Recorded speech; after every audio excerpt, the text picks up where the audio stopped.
Hello, everybody. I have been a fashion editor for 15 years, but for the last 5 years, I have written a blog and I have a digital media consultancy. So I've been intimately involved in both the print and in the digital world. When I first started my career as a junior employee at British Condé Nast at the end of the 20th century, the workplace, personal and social use of the internet was in its infancy, if it barely existed at all. My email address at Condé Nast was swilkins@msmail.condenast.co.uk because no one there had worked out how to have a private email address. And most companies that I contacted didn't even have an email address. We used a fax. We spent most mornings opening piles of letters with silver letter openers and replying to them on a typewriter.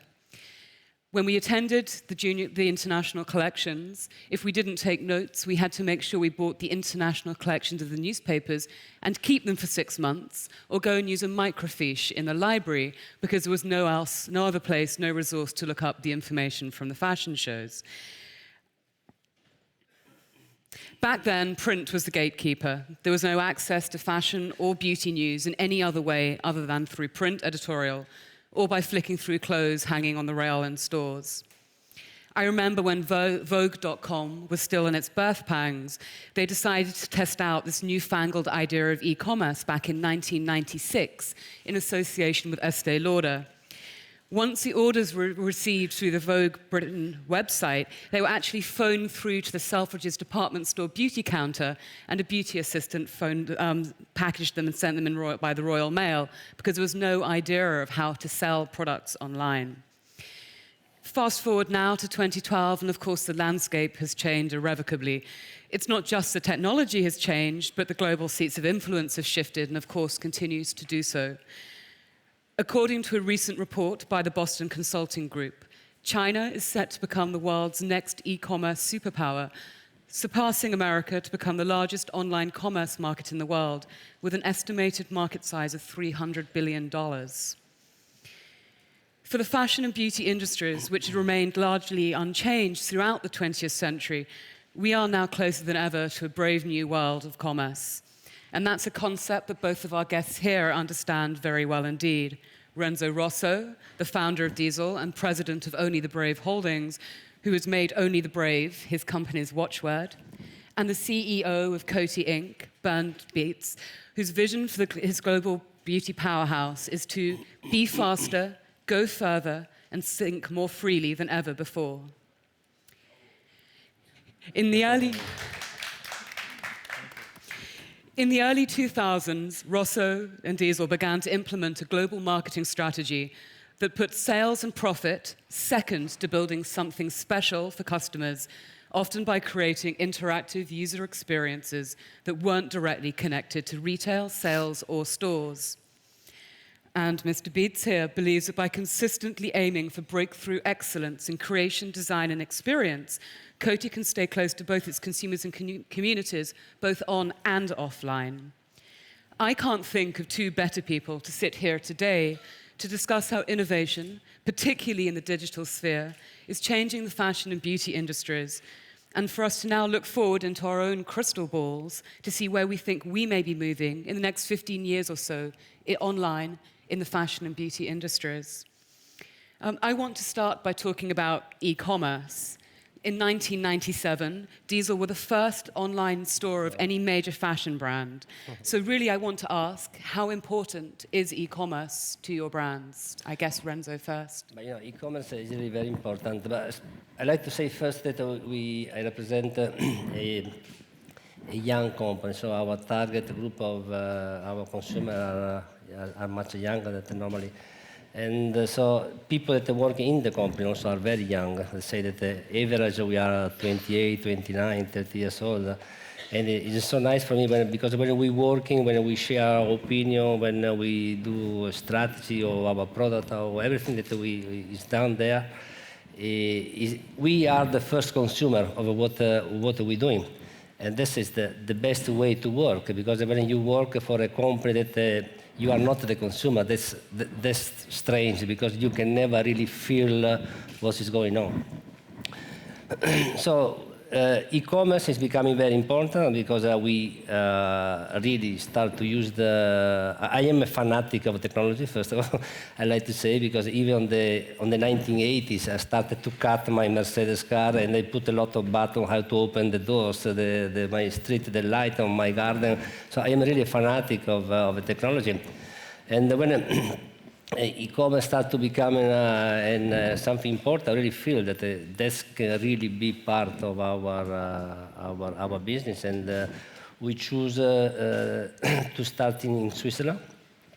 The reason that we chose Swiss was because it was the only country that we can really deliver in 24 hours the product. And for me, it was incredible. You know, I follow at the end of the day how many pairs of jeans we sell, and we sell like 16 pairs. Wow, for me it was incredible at that time.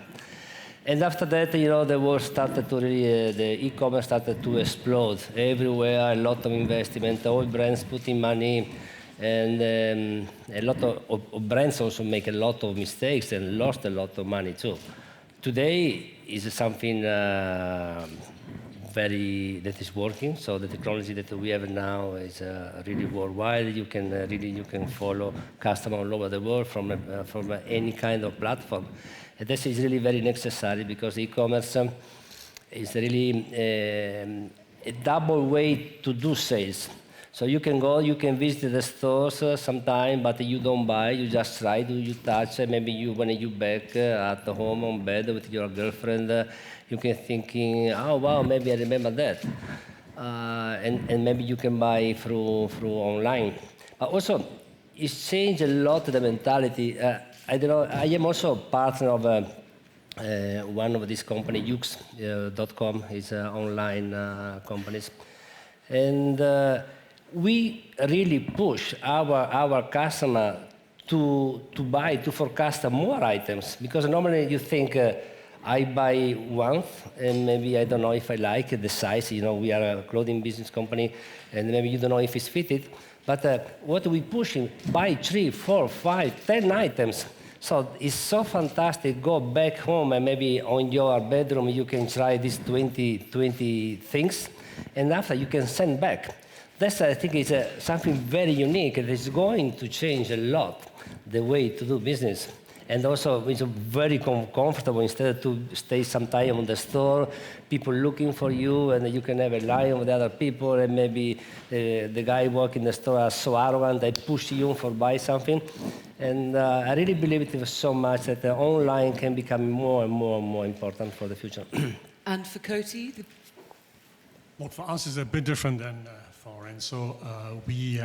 Let me try to put e-commerce in an overall perspective.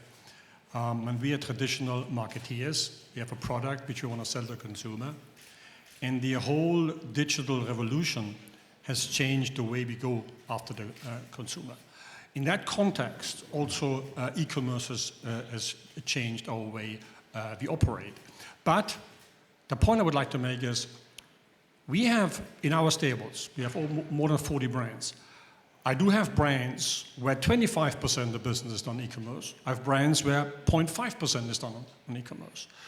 And what we have learned over time is that the way to do e-commerce has to be seen as an integral part of brand building and equity management. Let me just echo what Renzo just referred to. 10, 12 years ago, and I was still in LVMH, we all rushed into e-commerce and we lost a lot of money. It was a kind of wave which, let's say, picked back on a trend which was not really understood very well. So the point I would like to make is, e-commerce is important, and the dimension of how important it can be is very much linked to the overall marketing strategy you have and the equity of the brand you're bringing forward. Renzo mentioned the target audience. I think that makes a major impact, what target audience you go for, but also the type of brand you're selling. We have learned that there are brands who grow out of e-commerce, where e-commerce is an essential part of the experience and the way people bond to that brand. For others, is different. So it's important to have the very pragmatic factors e-commerce is given to a brand in your mind to really do the right moves.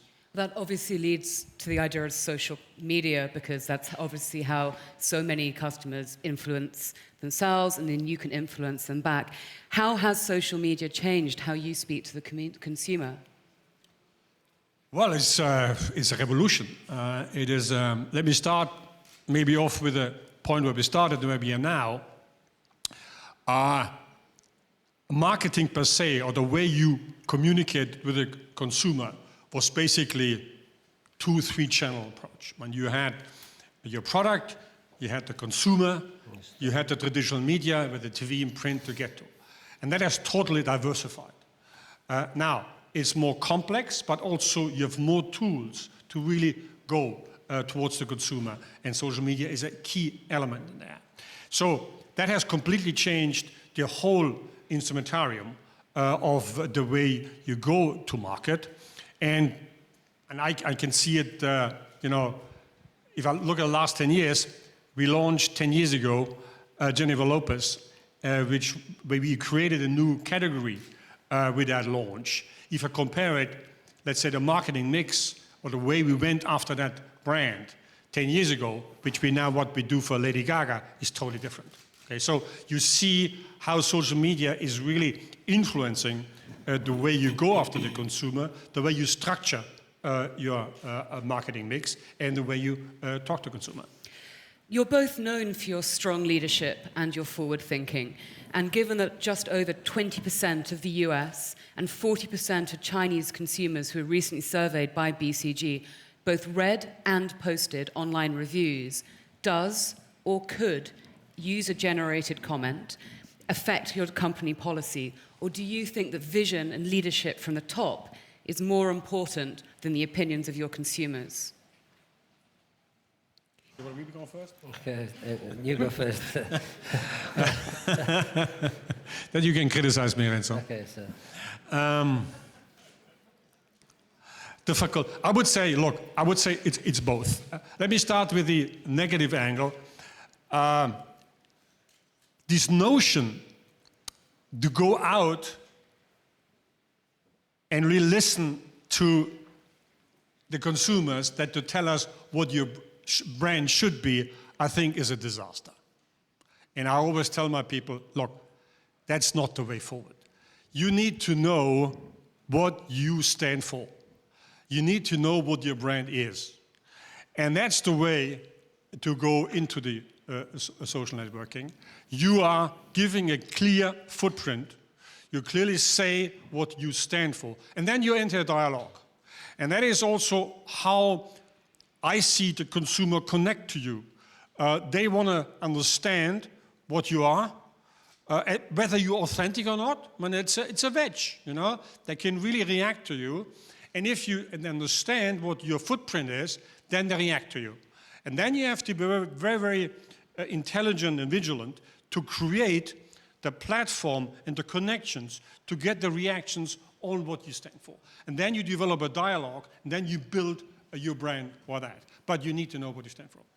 Me, you know, I never buy a research for an agency, for a companies. You can ask him what you think about the market. Because when they give the numbers, for me, they are already old.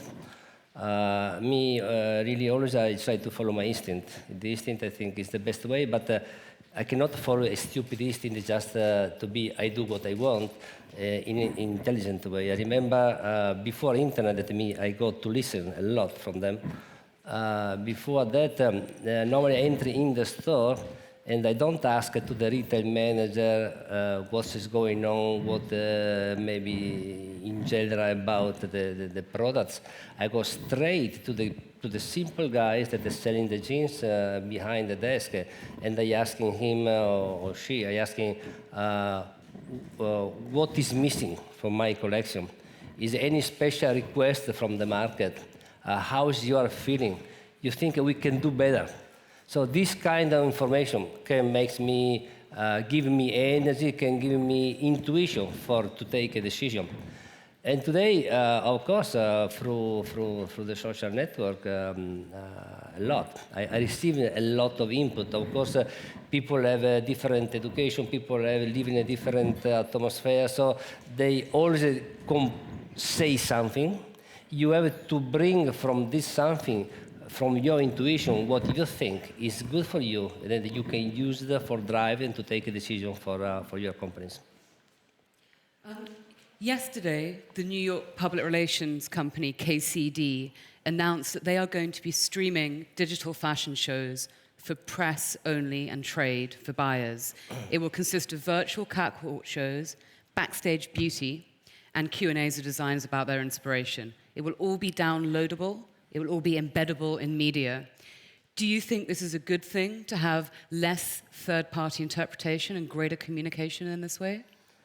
Little bit strange, you know. Today we have for my business, when we're doing show and we have the show live, in the 1 second you are online, everybody can see what you have done.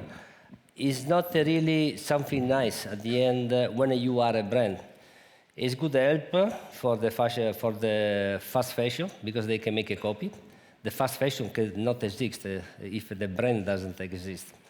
So, but leave this information to the normal consumer, what you're doing today, and at the end you can find these things 6 months after. I don't think it's really good help, because when you create a collection, you have a creative desire. Today is a lot of things of everything. So how you can create a desire with an information that after you can find that product 6 months after? So at a certain moment, I think maybe I can do a fake show. I show something that I don't care.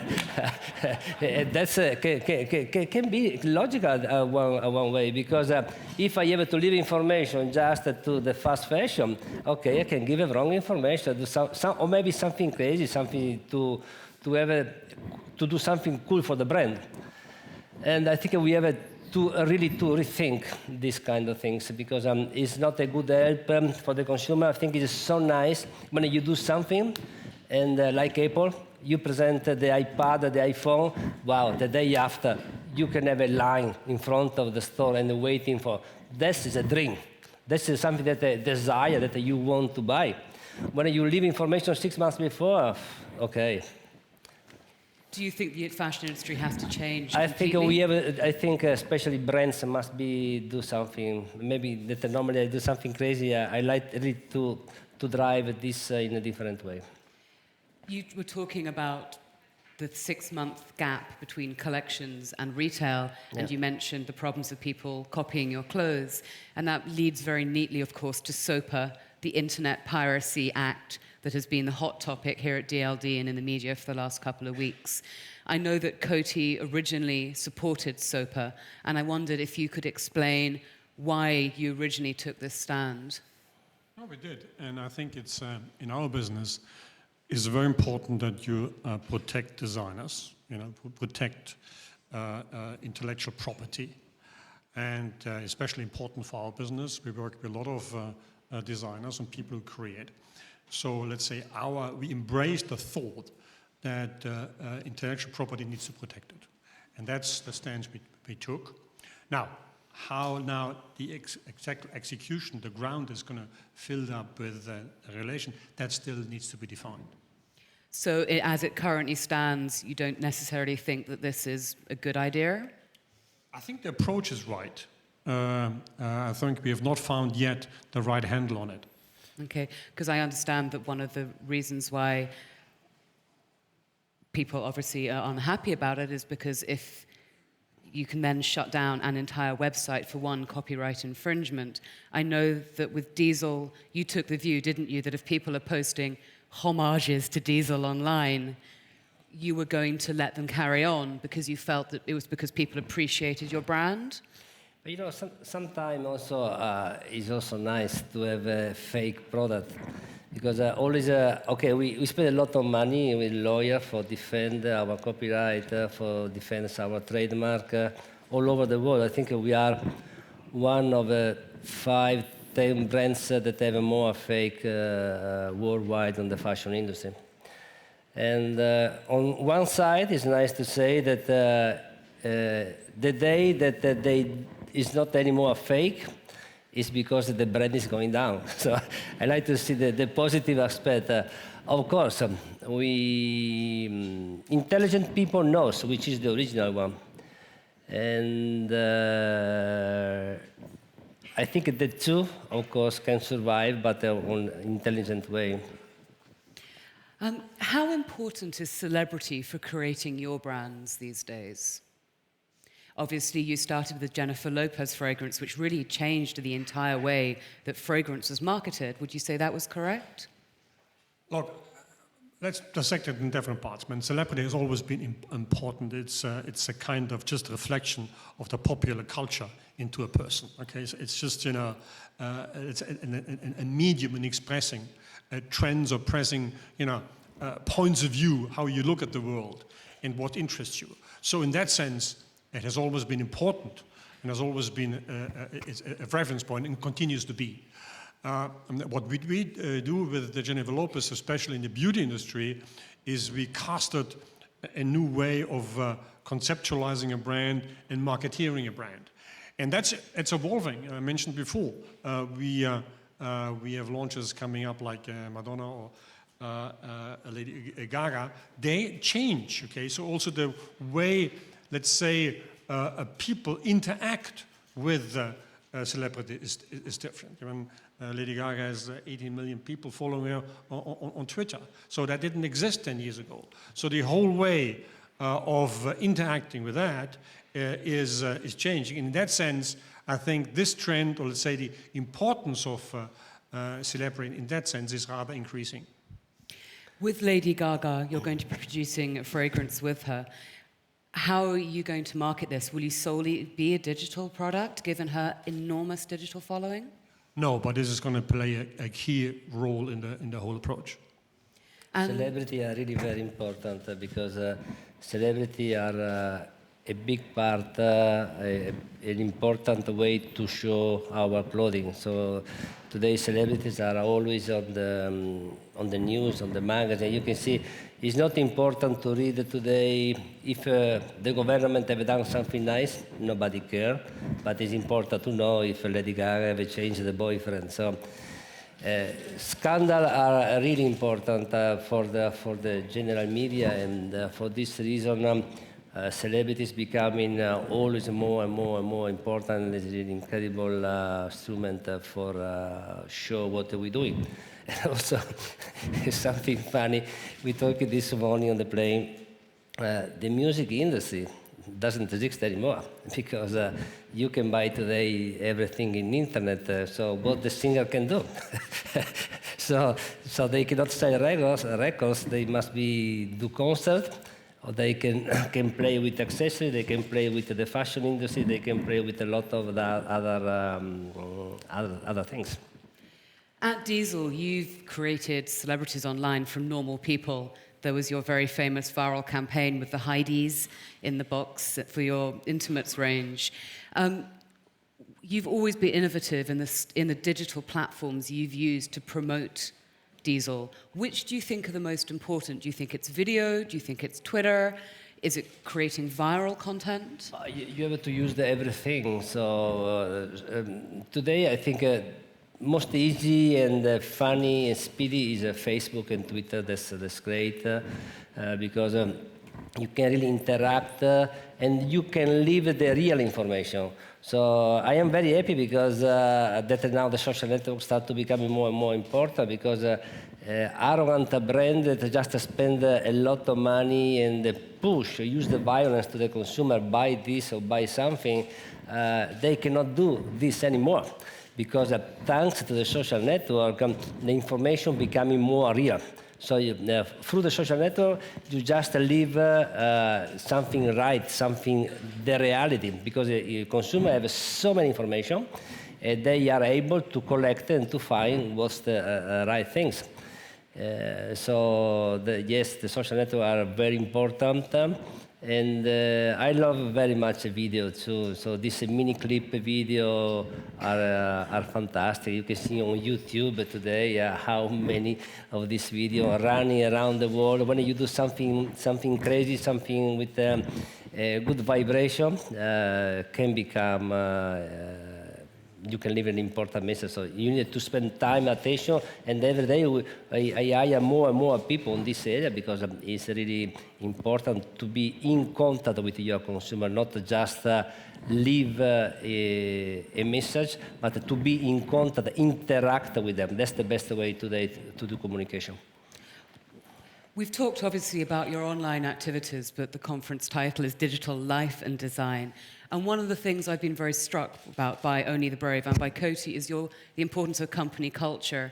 And several panels over the last 2 days here at DLD have, when they've been asked about the secrets of success, they've all said it's their corporate culture that's made their companies important. And do you agree with this? Totally. I think we wouldn't be here today when we grew the company basically from a $1 billion company to a $5 billion company only out of culture. When culture is the lifeblood of everything you do in that world.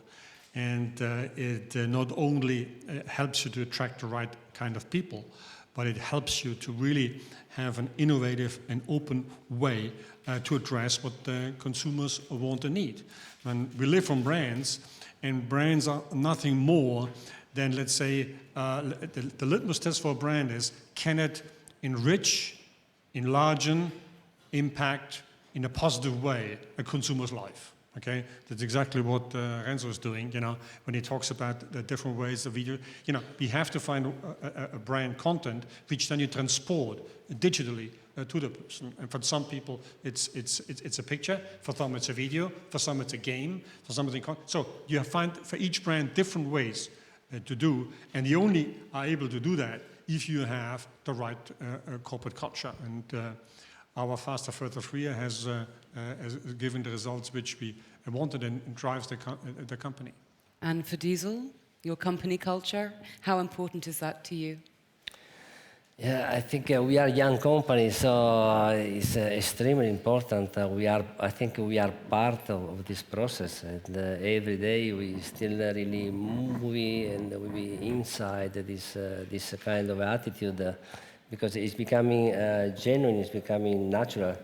I mean, personally, if you are a user, also you can drive, you can understand what really needed to be part of this world. And this world can become more and more important every single day. And this world, I hope this world really can help the world to becoming better. Try to imagine, for example, if the online store can increase so much and the normal retail store go down, this can be fantastic in one way, because the price today that we pay for to have a beautiful location is impossible. So the company cannot sustain this kind of expensive price, and at the end, all this expensive price is going to the consumer. So what really is my dream, that maybe thanks internet, thanks to this technology, that really we can able to offer more democratic product, same product at the right price, more democratic, and to pay less expensive things. Great. Well, I think we've come to the end of the time for our session here. So thank you. Thank you very much. Thank you very much. Thank you.